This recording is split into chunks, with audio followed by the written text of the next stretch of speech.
reçu en lui, dans son ADN.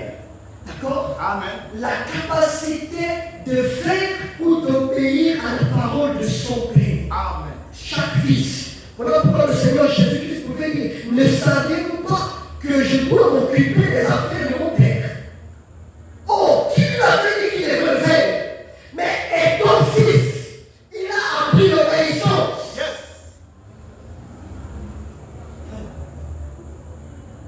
Pourquoi est-ce que Dieu nous poursuit comme ça? Pourquoi est-ce que Dieu fait ça? Lisons un peu plus la parole dans le livre de Genèse chapitre 1, à partir du verset 10 à 11. Vous allez comprendre quelque chose. Remarquez, si Dieu n'avait pas un lien avec nous, remarquez, il ne serait pas venu vers nous. Non, monsieur. Si Dieu n'avait pas quelque chose à accomplir avec nous, il ne serait pas penché vers nous. Amen. Voilà pourquoi Paul, dans ce que nous venons de lire, dans le livre d'Éphésiens au chapitre 2, le verset 11, il dit que Dieu a prévu des œuvres. Mais une autre personne ne peut pas le faire.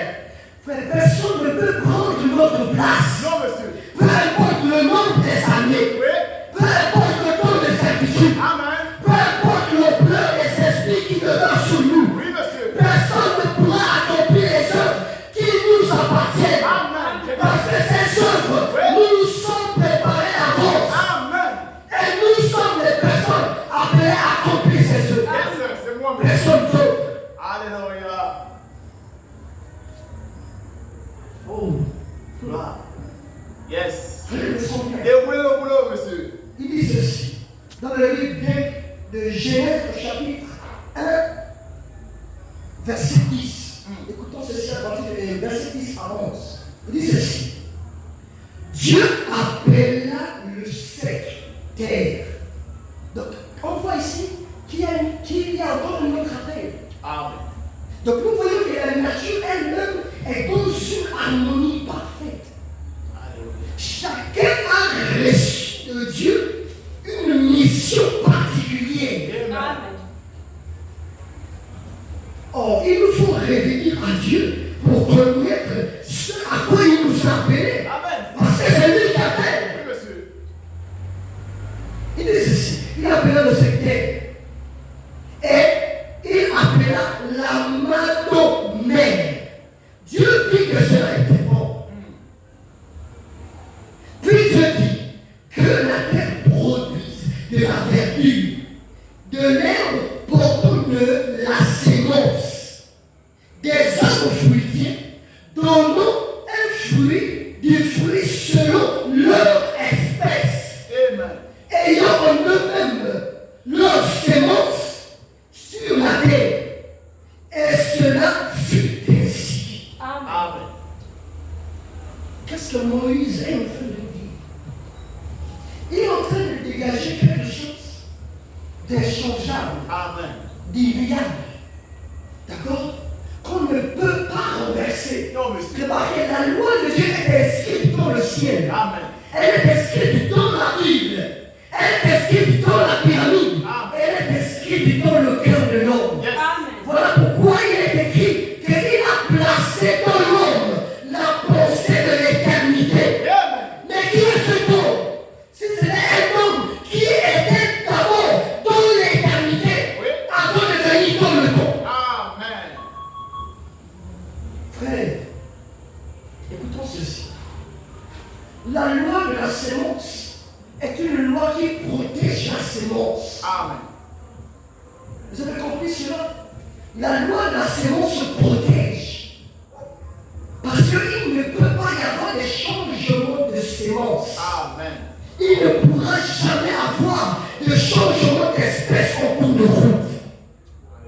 Si Dieu nous suit, c'est parce que nous sommes de la même nature que lui. Oui. Oui. Oh. Mais nous allons lire. Pourquoi est-ce que Dieu nous appelle à sortir? Et il a appelé ces personnes mon peuple. Nous voyons qu'Israël n'était pas n'importe qui. Israël était un peuple particulier. C'était le peuple choisi de Dieu. Amen. Remarquez, ce n'était pas n'importe qui devait porter le nom d'Israël. Ce n'était pas n'importe qui. Ça devait être un peuple particulier. Et ce appelés du milieu de toutes les nations afin de porter le nom de peuple choisi. Amen. Ça va? Alléluia. Mais je vais lui dire quelque chose. Remarquez, il dit ceci, je vais lire ceci. Il dit ceci. Puis Dieu dit, ça signifie que c'est immuable. On ne peut pas changer ce que Dieu a dit. Il dit ceci.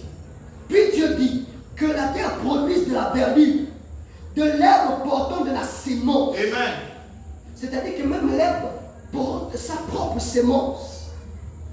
Des arbres fruitiers donnant du fruit, selon leur espèce, ayant en eux-mêmes leur sémence sur la terre. Amen. Et cela fut ainsi. Cela signifie quoi? Que l'arbre devait se reproduire exactement selon sa propre espèce, Amen. selon sa propre sémence. Mais si les arbres, si l'herbe des champs, si les oiseaux, chacun portant de la sémence, a reçu de Dieu la sainte convocation de se reproduire selon son espèce, qu'en est-il de la sémence de Dieu? Amen. Vraiment. Gloire à Dieu. Qu'en est-il de sa sémence? Or, Dieu a placé aussi sa propre sémence. Rappelez-vous de la parabole des sémences. Le bon semeur est venu et a répandu sa sémence. Et juste après, un autre est venu répandre aussi sa sémence dans le même champ. Et qu'est-ce qu'on a vu ensuite? Les deux sémences ont poussé ensemble. Amen. Quand les disciples, quand les serviteurs, ils ont vu, ils ont dit non, il faut attendre. Il a dit non. Laissez-les croître ensemble. Oui, monsieur. Amen. Parce que le temps vient où il y aura séparation des sémences. Amen. Voilà pourquoi Dieu appelle non pas n'importe qui, Oui. mais il appelle ceux qui ont la même sémence que lui. Amen. Ça va? Voilà pourquoi nous voyons que la loi de la sémence protège la sémence. Parce que la sémence d'oseille ne pourra jamais donner l'épinard. Non, monsieur. La sémence de gomo ne deviendra jamais le chou. Amen. Pourquoi ça? Parce que la sémence de discorde, les fils de la rébellion, Oui. les fils de l'erreur, Oui. ne deviendront jamais les fils de Dieu. Non, monsieur. De Jamais. même, un fils de Dieu ne deviendra jamais l'antichrist. Amen. Les appeler à sortir des dénominations, Amen. à sortir des églises froides et formalistes. Amen. Et nous avons vu que ce n'étaient pas des églises aussi longtemps qu'ils étaient dans le monde. Amen. Il a fallu qu'il y ait l'appel. Et c'est cet appel qui a fait de l'église du Dieu vivant. Mais en cours de route, ils ont oublié le plus important. Oui. Ce n'était pas de sortir. C'était d'arriver à la maturité. Amen. C'était d'atteindre la terre promise. N'est-ce pas? Alléluia. Que le Seigneur bénisse. Alors j'ai pris un peu de définition pour que nous puissions comprendre. Israël n'était pas n'importe qui. Israël était un peuple particulier. Amen. Était un peuple choisi. Oui. Était un peuple ordonné, préordonné de Dieu. Amen. À devenir exactement ce qu'ils sont aujourd'hui. Voilà pourquoi Dieu nous fait connaître exactement ce que nous sommes et ce que nous devons être au travers de son message. Parce que lorsqu'ils étaient en Égypte, il a fallu que Dieu envoie son prophète, Yes. un messager avec un message. Avec le message. Et c'est ce message qui contenait les conditions requises, Amen. qui contenait tous les critères, qui contenait la méthodologie de Dieu Amen. pour sortir. Amen. Ils avaient des prophètes là-bas, ils avaient des pasteurs, ils avaient plusieurs personnes qui les répétaient la loi, mais il leur manquait un prophète Alléluia. avec un message. Ça va? Amen. Oh, remarquez qu'est-ce qui a fait d'eux un peuple particulier. Alors, nous disons que Israël était un peuple particulier, était un peuple choisi. Déjà, le terme église, nous avons compris que Israël n'était pas une église en Égypte. Ils sont devenus une église quand ils ont reçu l'appel de Dieu. Amen. C'est-à-dire c'était une révélation claire, Oui. sans ambiguïté, sans aucune, je ne sais pas, il n'y avait pas des ombres, il n'y avait pas de doute. Amen. Parce que Moïse avait reçu l'ordonnance de celui qui les avait appelés à sortir. Ici c'est terminé.